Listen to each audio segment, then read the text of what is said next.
Assalamualaikum warahmatullahi wabarakatuh. Koneksi antar materi modul 2.3 Aji Imawan, calon guru penggerak angkatan 8 SMP Negeri 3 Gubuk, Kabupaten Grobogan.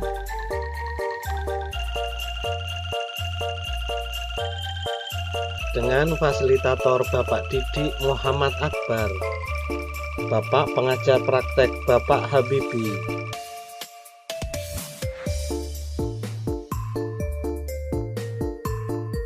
Apa itu coaching?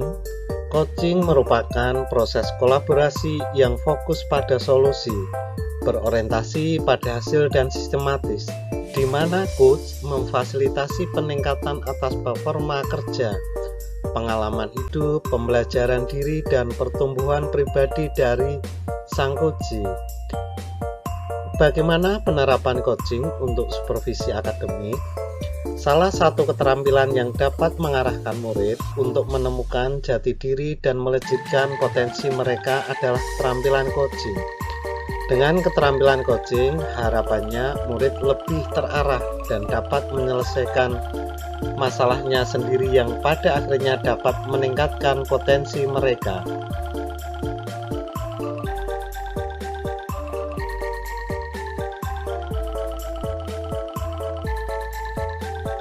Selain coaching, ada beberapa metode pengembangan diri yang lain, yaitu mentoring. Pada dasarnya, mengajar orang yang tidak tahu lalu dimentor agar bisa tahu. Tujuannya agar nantinya naik level, bisa sejajar dengan posisi mentor atau lebih kepada pengkaderan. Kemudian konseling, didorong oleh adanya masalah yang bersifat emosional, psikologis, dan pribadi bergerak dari masa kini ke masa lalu. Karena adanya penyembuhan, terapi, atau perbaikan.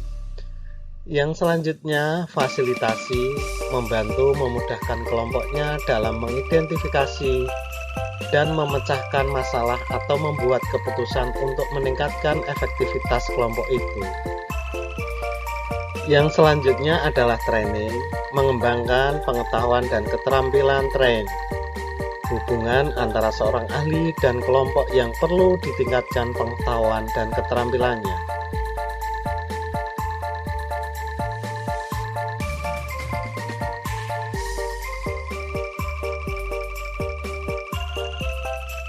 Bagaimana praktik coaching dalam konteks pendidikan? Bapak Ki Hajar Dewantara menekankan bahwa tujuan pendidikan itu menuntun tumbuhnya atau hidupnya kekuatan kodrat anak sehingga dapat memperbaiki lakunya. Oleh sebab itu, keterampilan coaching perlu dimiliki para pendidik untuk menuntun segala kekuatan kodrat atau potensi agar mencapai keselamatan dan kebahagiaan sebagai manusia maupun anggota masyarakat.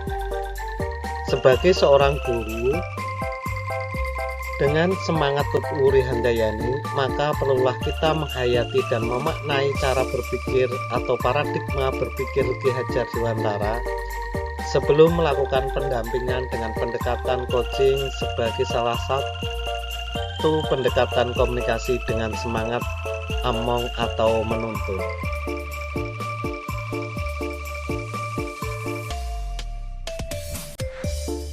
Paradigma berpikir among. Yang pertama adalah coach dan coachee adalah mitra belajar. Kemudian yang kedua adalah kasih dan persaudaraan. Yang ketiga emansipatif. Yang keempat ruang perjumpaan.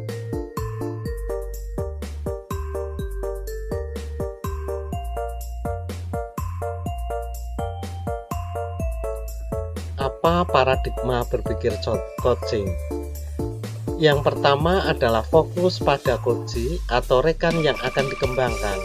Kemudian yang kedua, bersikap terbuka dan ingin tahu.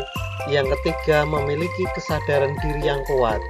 Kemudian yang keempat, mampu melihat peluang baru dan masa depan.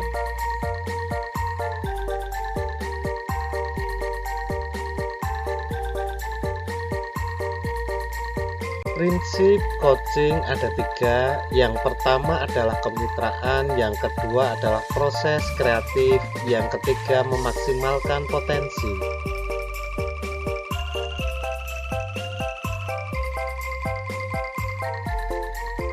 Kemudian, kompetensi inti dari coaching yang pertama adalah kehadiran penuh atau presensi. Kehadiran penuh atau presensi adalah kemampuan untuk bisa hadir utuh sebagai coaching, atau di dalam coaching disebut sebagai coaching presensi, sehingga badan, pikiran, hati selaras saat sedang melakukan percakapan coaching.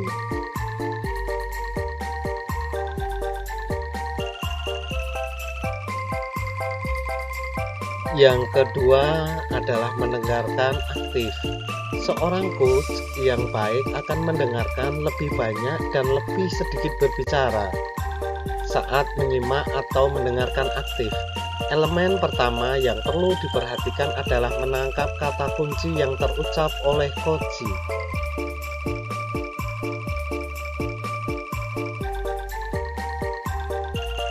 Selanjutnya, kompetensi inti dari coaching yang ketiga adalah mengajukan pertanyaan berbobot.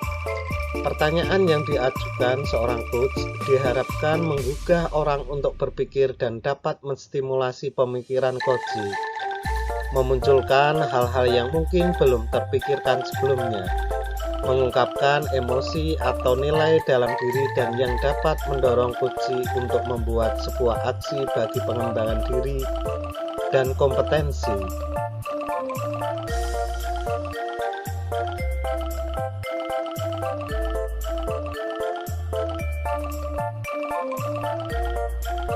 Bagaimana percakapan berbasis coaching dengan alur Tirta? Yang pertama adalah T, tujuan, menyepakati topik pembicaraan dan hasil pembicaraan. Kemudian yang I adalah identifikasi, menggali dan memetakan situasi saat ini dengan menghubungkan fakta-fakta yang ada. R, rencana aksi, mengembangkan ide untuk alternatif rencana aksi atau solusi. T adalah tanggung jawab yang merupakan komitmen akan tindak lanjut atau langkah selanjutnya.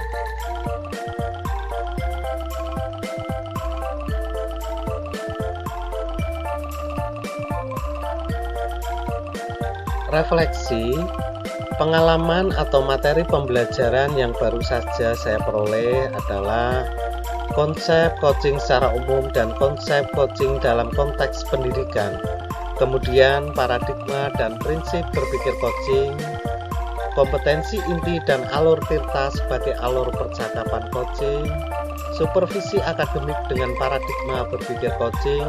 Kemudian yang terakhir atau yang kelima adalah umpan balik berbasis coaching.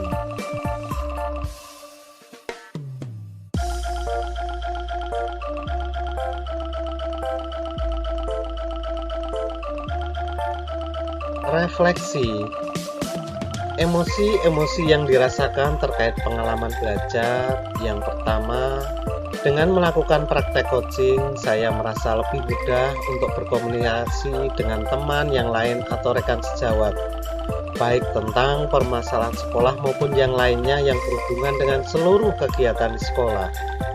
Kemudian yang kedua, termotivasi untuk memperdalam memahami materi sesi coaching.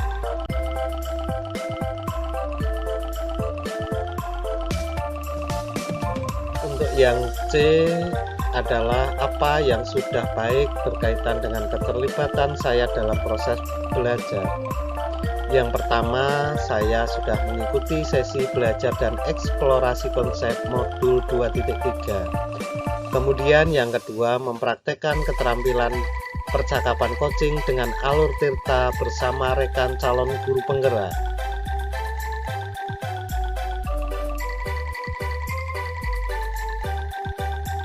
Refleksi yang selanjutnya adalah apa yang perlu diperbaiki terkait dengan keterlibatan saya dalam proses belajar.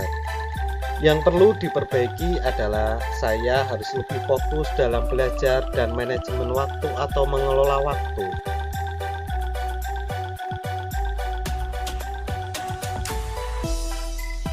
Tantangan apa implementasi coaching di sekolah?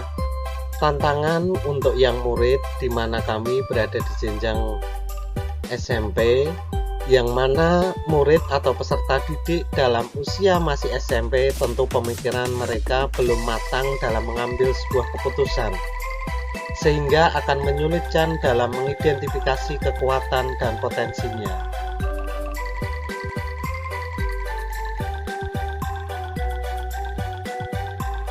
Bagaimana alternatif solusi terhadap tantangan yang diidentifikasi? Yaitu dibutuhkan keterampilan komunikasi coach agar mampu merangsang murid terbuka sehingga mampu menggali potensinya.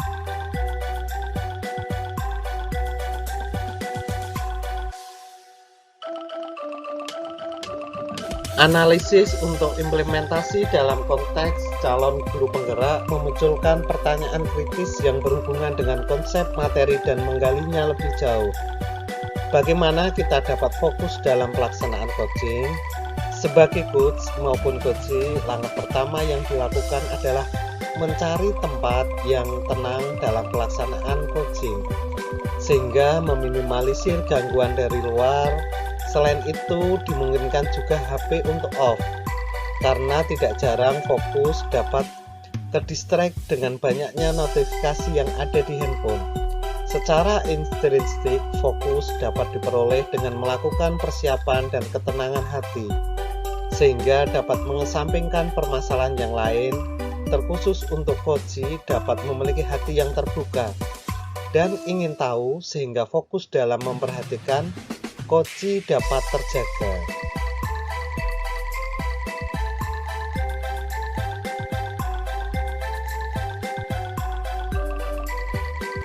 Bagaimana dapat memberikan pertanyaan berbobot kepada coachee? Terdapat beberapa kompetensi yang harus dimiliki oleh seorang coach dalam pelaksanaan coaching, yaitu memberikan pertanyaan yang berbobot. Untuk dapat memberikan pertanyaan berbobot, salah satu kuncinya adalah fokus kepada coachee dan perhatian utama diberikan kepada coachee, sehingga coach dapat masuk ke dalam cerita dan permasalahan yang dihadapi coach. Dengan adanya pemahaman ini, maka coach dapat benar-benar memahami apa yang dialami coachee, sehingga coach dapat mengetahui apa penyebab dan solusi yang akan dilakukan coachee beserta dengan kesimpulan kegiatan coaching.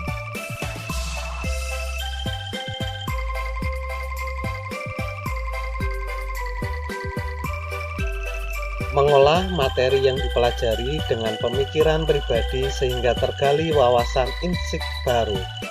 Pikiran secara pribadi dengan adanya materi coaching ini dapat memberikan dampak positif dalam berbagai bidang, karena coaching dapat diterapkan dalam pembahasan permasalahan pribadi maupun dalam peningkatan kompetensi dalam pendidikan. Dalam penanganan masalah pribadi yang dilakukan coach dan coachee akan mendekatkan relasi atau hubungan antara coach dengan coachee. Selain itu, coach dan coachee dapat meningkatkan kompetensi dalam mengajukan pertanyaan berbobot.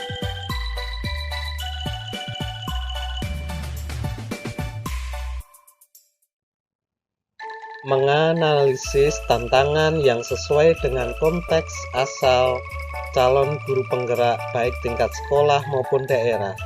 Tantangan yang pelaksanaan coaching terkhusus dalam bidang pendidikan adalah seorang coachee yang sudah melabeli dirinya sendiri bahwa kesempatan dalam pengembangan diri sudah mencapai finish karena usia. Terdapat juga seorang coachee yang meskipun memiliki potensi yang bagus, namun coachee merasa kompetensi yang dimiliki sudah cukup sehingga enggan untuk mengembangkan diri. Seorang coachee yang terpaku dan terjebak dalam kegiatan administrasi sehingga merasa tidak memiliki waktu dalam proses pengembangan diri.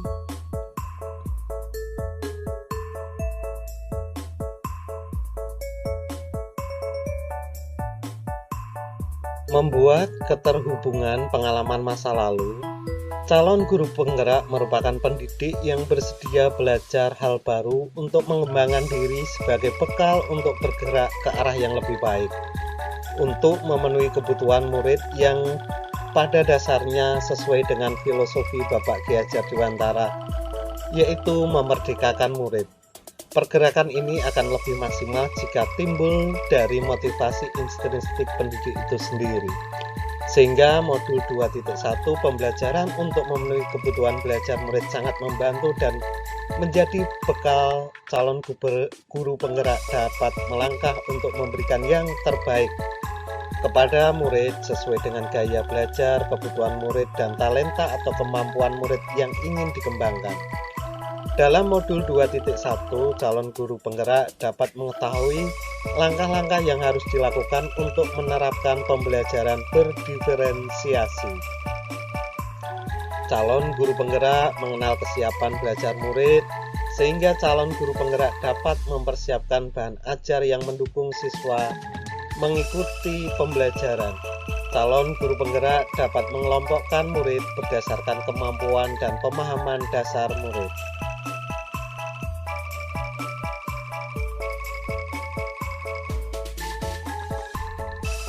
Dengan langkah-langkah pembelajaran diferensiasi di atas, maka pendidik dan murid dapat melatih kemampuan mengambil keputusan yang bertanggung jawab. Karena pendidik harus mengamati pola belajar peserta didik, sehingga pendidik dapat mengelompokkan murid sesuai dengan gaya belajar masing-masing. Selain itu, peserta didik juga dapat belajar mengambil keputusan ketika belajar mandiri. Dalam pelaksanaan pembelajaran berdiferensiasi, peserta didik dibuat menjadi beberapa kelompok, sehingga peserta didik dapat belajar keterampilan untuk berelasi. Meskipun dalam kelompok terdapat perbedaan pendapat, namun tetap mampu membangun dan mempertahankan hubungan-hubungan yang sehat dan sportif.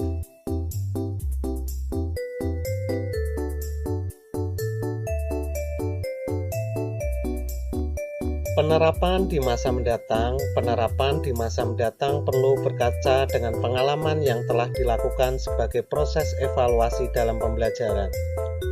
Pengalaman beberapa tahun menjadi seorang pendidik, tentunya ada beberapa hal yang telah dilakukan dan diupayakan untuk menjadi seorang pendidik yang baik.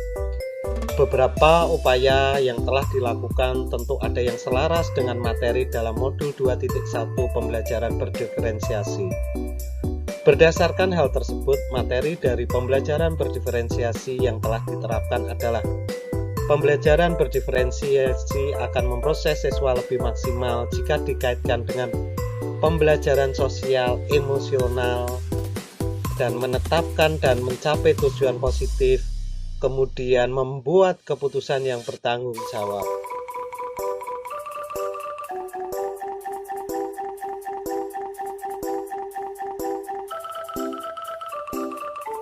Konsep atau praktik baik yang dilakukan dari modul lain yang telah dipelajari adalah konsep-konsep yang telah dipelajari dalam modul pembelajaran berdiferensiasi, antara lain assessment for learning, assessment of learning, assessment as learning, diagram Freire, diferensiasi konten, diferensiasi produk, diferensiasi proses, kesiapan belajar, lingkungan belajar, minat, profil belajar, dan scaffolding.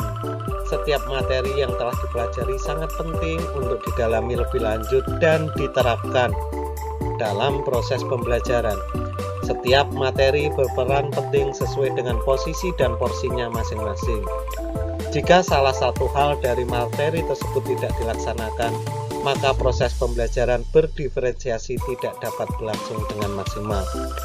Namun jika ditarik kesimpulan, maka kita dapat menarik benang merah bahwa pembelajaran yang berpihak pada murid merupakan salah satu kunci dalam pelaksanaan proses pendidikan. Karena ketika kita berpihak kepada murid, kita memiliki upaya untuk memberikan yang terbaik kepada murid.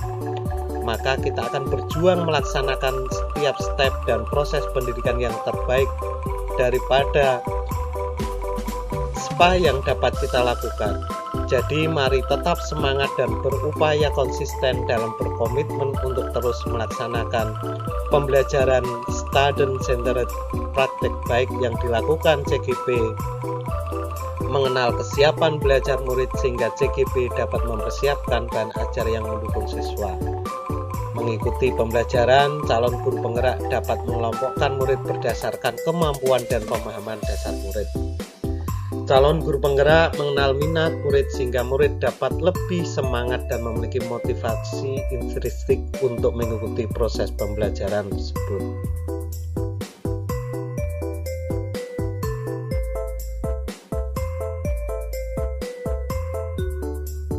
Selain itu, pendidik juga perlu mengenal profil belajar murid sehingga pendidik dapat melakukan pendekatan yang disukai murid untuk terus belajar. Hal ini dapat dipengaruhi oleh gaya berpikir, kecerdasan, budaya, latar belakang, jenis kelamin, dan lain-lain sebagainya. Serangkaian pengetahuan tersebut dapat menjadi dasar atau landasan seorang pendidik untuk kreatif dan inovatif, untuk mengembangkan diri dan menerapkan pembelajaran yang berpihak kepada murid dengan cara menerapkan metode pembelajaran berdiferensiasi sesuai dengan kebutuhan murid yang dikaitkan dengan pembelajaran sosial dan emosional, yaitu memahami, menghayati, dan mengelola emosi, menetapkan dan mencapai tujuan positif, merasakan dan menunjukkan empati kepada orang lain, membangun dan mempertahankan hubungan yang positif, serta membuat keputusan yang bertanggung jawab.